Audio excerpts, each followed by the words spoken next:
ఇక మకర రాశి వారికి ఉత్తరాషాఢ నక్షత్రం చివరి 3 పాదములు, శ్రవణ నక్షత్రం 4 పాదములు, ధనిష్ఠ నక్షత్రం 2 పాదములు ఇవి మకర రాశికి సంబంధించినటువంటి నక్షత్రములు. ఉత్తరాషాఢ నక్షత్రం వారికి 3, 0, 2, శ్రవణ నక్షత్రం వారికి 6, 1, 4, ధనిష్ఠ నక్షత్రం వారికి 1, 2, 1 ఇవి పంచాంగంలో కందాయమునకు సంబంధించినటువంటి ఫలం నిర్ణయం చేసి చెప్పబడింది. ఆదాయ వ్యయములు మకర రాశి వారికి 5 ఆదాయము, 3 వ్యయము.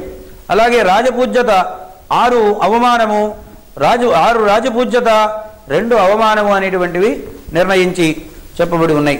ఇక ఈ మకర రాశికి సంబంధించినంత వరకు ఏడాదిలో 13వ తారీఖు జూలై నెల వరకు అత్యంతము అనుకూలమైనటువంటి పరిస్థితులు, మంచి సత్ఫలితాలు కలుగుతాయి.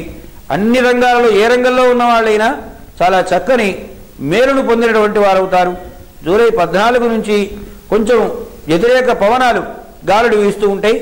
సానుకూలమైనటువంటి ఫలితాలు చాలా వాటిలో కలుగుతాయి.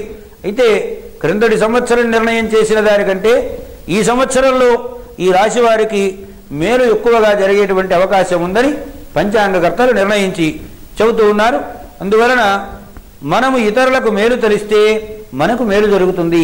ఈ విషయాన్ని మరిచిపోకుండా అందరూ కూడా గుర్తించి ఈ రాశి వారు ఆయా శుభ సత్ఫలాలను పొందవలసింది.